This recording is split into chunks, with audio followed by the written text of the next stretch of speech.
আমরা এখন আছি বোলপুর স্টেশনে, আর এখান থেকে আমরা ডিরেক্টলি চলে যাব হচ্ছে কোথাও তো সোনাঝুরির হাটে। আমাদের খাবার চলে এসেছে। আহা, এটা কি ছোলার ডাল না ঘুগনি? না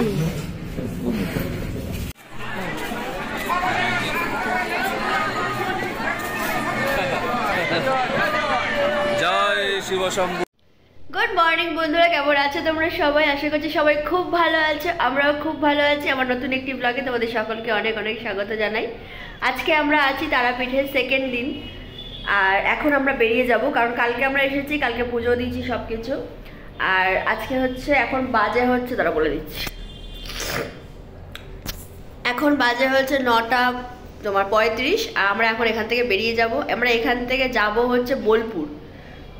তো আমাদের মোটামুটি প্যাকিং ডান, আর আমিও রেডি, ওরাও মোটামুটি হয়ে গেছে। তো আমরা 2-4 মিনিটের মধ্যে বেরোবো। এখান থেকে বেরিয়ে আগে ব্রেকফাস্ট করব, তারপরে আমরা ট্রেন ধরে বোলপুর যাব।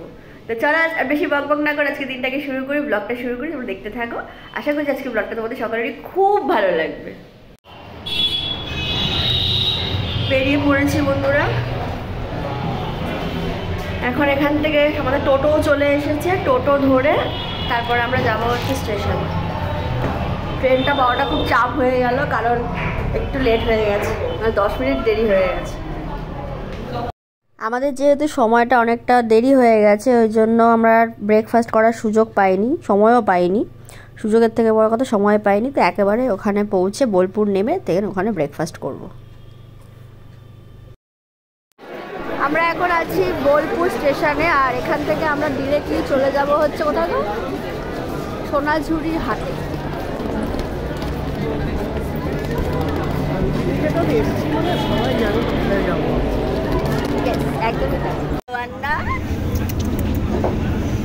আমরা স্টেশন থেকে বাইরে বেরিয়ে এসেছি, আর আমরা প্রথমে ভেবেছিলাম সোনাঝুরি হাটেই যাব, তারপরে জানতাম তার টাইমিংটা কত। তো ওরা বললো, ওখানে সব টোটোওয়ালারা সব দাঁড়িয়েছিলেন, যারা সব ধরলেন, জিজ্ঞাসাবাদ করলেন, টাকা পয়সা সব আলোচনা হচ্ছিল, কোথায় গেলে কত কি টাকা, এখানে সব প্যাকেজিংয়ের ব্যাপার। তা আমরা তো এত জায়গা ঘুরবো না, কারণ বাড়ি ফেরারও একটা ব্যাপার আছে।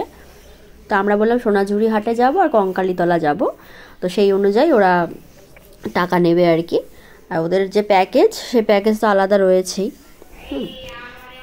তো আমরা যাই হোক সময়ের জন্য অত দূরে যাব না। তো এখন যাই হোক চলে এসেছি ব্রেকফাস্ট করতে, আর এখানে আমাদের খাবার দেখো চলে এসেছে, গরম গরম লুচি আর তার সাথে হচ্ছে ঘুগনি। তো এখন ব্রেকফাস্টটা করে নিই, তারপর এখান থেকে বেরোবো। আমাদের খাওয়া দাওয়া হয়ে গেছে, আর আমরা এখন মোটামুটি চলে এসেছি কঙ্কালীতলার কাছে। এখানে কঙ্কালীতলা মা কঙ্কালীর দর্শন করে এখান থেকে তারপরে আমরা যাব সোনাঝুরির হাট, দেন বাড়ি। তো চলো এখন মন্দিরে যাই, তারপরে ওখানে গিয়ে দেখাচ্ছি। আমি তো ফার্স্ট টাইম এলাম, ভীষণই এক্সাইটেড।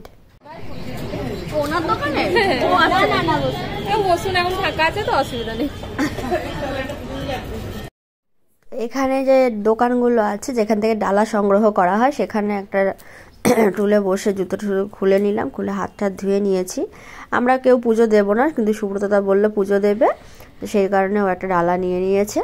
এখন হাত ধুয়ে চলো যাই এখন মাকে দর্শন করতে। আর এই যে সামনে হচ্ছে মন্দির, ওখানে প্রচুর লোকের আজকে ভিড় হয়েছে, আর এখানে বড় করে লেখাই আছে দেখো, জয় মা কঙ্কালী। তো আমরা এখন ভেতরে যাই, দেখি। মন্দিরটা ভীষণই সুন্দর, ভেতরে ঢুকে তো দারুণ লাগলো একদম। তোমরাও দেখো, যারা এসেছো তারা তো অবশ্যই জানবে, বাট যারা এখনো আসোনি একবার এসো, খুব ভালো লাগবে। আমাদের তো খুব ভালো লাগছে এখানে। তো ভেতরে দেখলাম প্রচণ্ড ভিড়, পুজো দেবো না, তবু দর্শন তো করবো মাকে যখন এসেছি। এখন একটু বাইরে, মন্দিরের বাইরেটা একটু দেখি, ওরা ভেতরে গেছে। আর এখানে দেখো প্রচুর প্রচুর সব মানে সতীপীঠের, মায়ের 51 সতীপীঠের মধ্যে মা কঙ্কালীতলা হচ্ছে মায়ের হচ্ছে 51তম সতীপীঠ। তো এখানে সব রকম মানে লেখা রয়েছে মায়ের কোন অংশ কোথায় পড়েছে, সব পীঠস্থানের আর কি, এখানে নাম আর কি পড়েছে না পড়েছে সব দেওয়া আছে ছবি সহ। দক্ষিণ তল্প, করতোয়া তট বাম তল্প, সূচি দেশে ঊর্ধ্ব দন্তপঙ্ক্তি, সূচি দেশে ঊর্ধ্ব দন্তপঙ্ক্তি, গণ্ডর কি নদীতে আছে দক্ষিণ গণ্ড, গোদাবরী তীরে বাম গণ্ড,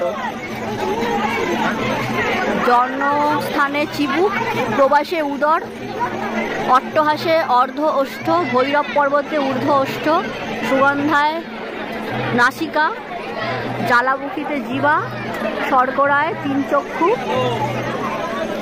আর দিক্ষুলায় সতীর ব্রহ্মরন্ধ্র। আমাদের সুব্রত দ্বারা পুজো দেবে।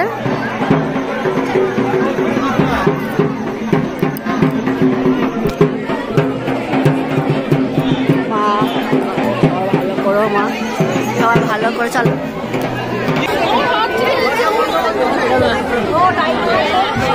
মন্দিরের ভেতরে এখানে এসে দেখি দরজা ভেতরে বন্ধ করে দিয়েছে, তো সবাই এখানে ঝামেলা করছিল প্রচণ্ড পরিমাণে। তো শেষমেশ দরজা খুলেছে, ওরা খুলতে চাইছে না, সব ধাক্কাধাক্কি করছে, তোমরা দেখতেই পারছো প্রচণ্ড ধাক্কাধাক্কি হচ্ছে এখানে। আমি একটু সাইড হয়ে গেছিলাম, এটা ভিডিওটা আবির করছিল, কারণ আমরা যেহেতু পুজো দেবো না ওখানে ভিড় করতে চাইছিলাম না। তো এখানে দেখো না পুরো মারামারি লেগে গেছিলো লাস্টে, কারণ এখানে মানে সিস্টেমটা একটু বাজে লাগলো। এরা সময়ের কোনো ইয়ে নেই, এখানে একদিকে বিয়ে চলছে একদিকে পুজো চলছে, একসাথে সব কিছু করছে বলে না, সবাই মানে বিরক্ত হচ্ছে, সবাই রেগে গেছে। তো যাই হোক, অবশেষে মায়ের দর্শন পেয়েছি। এই যে মা, যারা ভিডিও দেখছে তারা ভিডিওর মাধ্যমে দর্শন করে নাও। এখানে আবির প্রণাম করছে। এখানে একদিক থেকে বিয়ে হচ্ছে একদিক থেকে পুজো হচ্ছে বলে ঝামেলা লেগে গেছে, মানে দুটো লাইন করে এক এক করে সারলে হতো, একসাথে সব কিছু করতে গিয়ে গন্ডগোল হয়ে গেছে একটু আর কি। যাই হোক, আমি এখন বাইরে দাঁড়িয়ে আছি, আর এখানে দেখো এই যে একটা কুণ্ড রয়েছে, এখানে ফুল নোংরা ফেলা বারণ, তাও দেখি পড়ে আছে। যেখানে ফেলা নিষিদ্ধ থাকে সেখানেই মানুষ বেশি করে নোংরা করে, এটা তো খুব মানে কমন ব্যাপার আর কি। যাই হোক, তো এখানে এই যে আমাদেরকে তিলক পরিয়ে দিচ্ছে সুন্দর করে।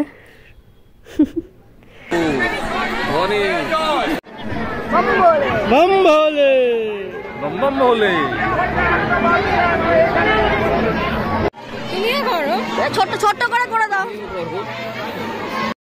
তো এখানে তিলক পরা হয়ে গেছে আমাদের সবারই মোটামুটি, আর এখান থেকে আর তো কোনো কাজ নেই, এখান থেকে আমরা বেরিয়ে যাব। আর মন্দিরটা তো বেশ ভালো লাগলো, মাকে দর্শন করে মনটা জাস্ট শান্তি হয়ে গেল। আর চারিদিকে দেখো কি সুন্দর করে সব এগুলো দেওয়া আছে। তো এই যে আর এখানে মারামারি শুরু হয়ে গেছে, আর এখানে বেশি দেরি করব না, এখন আমরা যাব সোনাঝুরির উদ্দেশ্যে। তো দেখতে থাকো, পরের ব্লগে আসবে সোনাঝুরি হাটের ভিডিওটা। তো আপাতত সবাই ভালো থেকো, সুস্থ থেকো, আমার ব্লগ দেখতে থেকো। আজকের মতো এইটুকুই, দেখা হবে খুব শিগগিরই সোনাঝুরি হাটে। তো চলো, টাটা, বাই বাই।